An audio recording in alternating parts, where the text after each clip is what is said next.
Géopolis Télévision, dans les profondeurs de l'économie africaine. Tout de suite,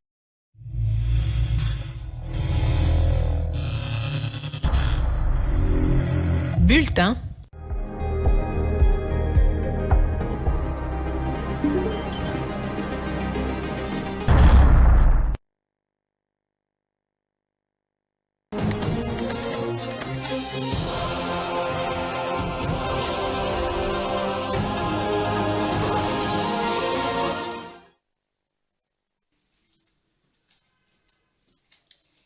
C'est l'heure de vous informer, Madame, Monsieur. Bienvenue dans ces 13 heures.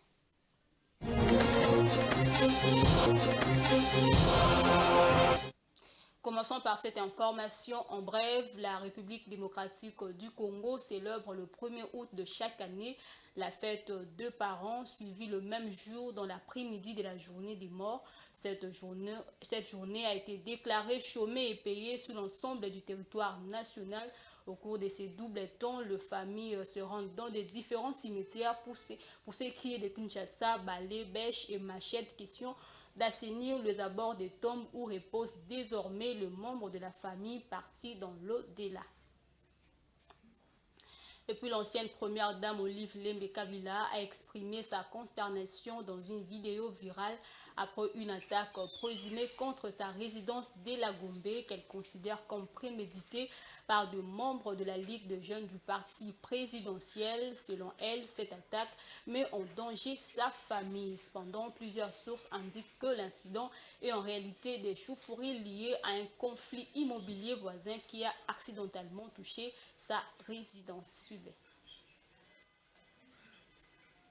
Dans une vidéo virale, l'ancienne première dame Olive Lembe Kabila exprime sa profonde consternation après une prétendue attaque récente contre sa résidence dans la commune de la Gombe. Les assaillants non identifiés mais soupçonnés d'appartenir selon son entourage à la Ligue de jeunes du parti présidentiel Force du Progrès, Olive Kabila a fait appel à la justice divine, exprimant sa préoccupation pour la sécurité de sa famille. Que mon Dieu s'occupe de ceux qui veulent du mal à mon mari, à sa famille et au peuple congolais, a-t-elle déclaré, dénonçant le mal de menaces qui entoure sa famille. Elle a également condamné l'usage de la violence par les assaillants qu'elle appelle cadiodistes, affirmant leur incapacité à les éliminer malgré les climats de la peur. Nous sommes tous locataires sur la terre de Dieu, a-t-elle rajouté, affirmant sa foi à la justice divine. Les tensions politiques croissantes depuis la rupture de la coalition entre le camp de l'ex-président Joseph Kabila et celui de Félix Tshisekedi sont mises en lumière. Cependant, selon plusieurs sources dignes de foi, l'attaque n'était pas préméditée contre la résidence, mais résultait d'un conflit immobilier entre l'Israélien Shimon Ophir et Kabamba Mulumba surnommé Kamulenter. Ce conflit, vieux de plusieurs années, a dégénéré en échauffourée près de la résidence de Kabila. Heureusement, grâce à l'intervention rapide et professionnelle de la police nationale congolaise, le calme a vite été rétabli.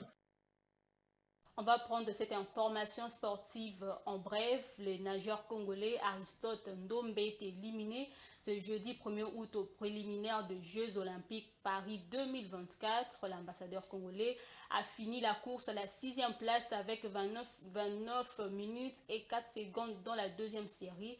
Seuls 16 meilleurs nageurs sont qualifiés en demi-finale de cette compétition sur ceux ayant concouru dans le 10 séries de 16e des finales.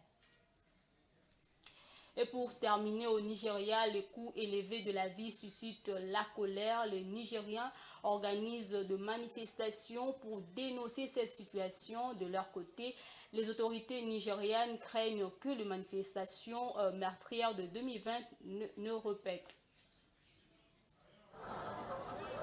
Les Nigérians prévoient d'organiser des manifestations nationales cette semaine pour protester contre les difficultés économiques croissantes. Une situation qui fait craindre aux autorités que les manifestations meurtrières de 2020 contre la brutalité policière ne se répètent. Mardi, les médias locaux ont rapporté que les organisateurs des manifestations prévues pour jeudi avaient rejeté une proposition de la police nigériane de tenir les rassemblements dans des espaces confinés, facilement contrôlables par les forces de sécurité. Le Nigeria vit sa pire crise du coût de la vie depuis une génération et le gouvernement du président nigérian Bola Tinubu a du mal à créer des emplois.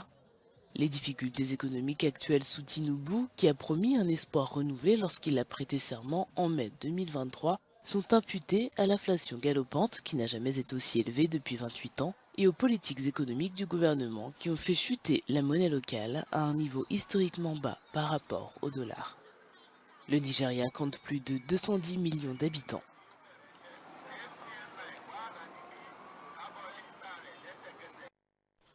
Voilà, c'est tout pour ces 13 heures, mesdames, messieurs. Merci à vous de l'avoir suivi. Au revoir.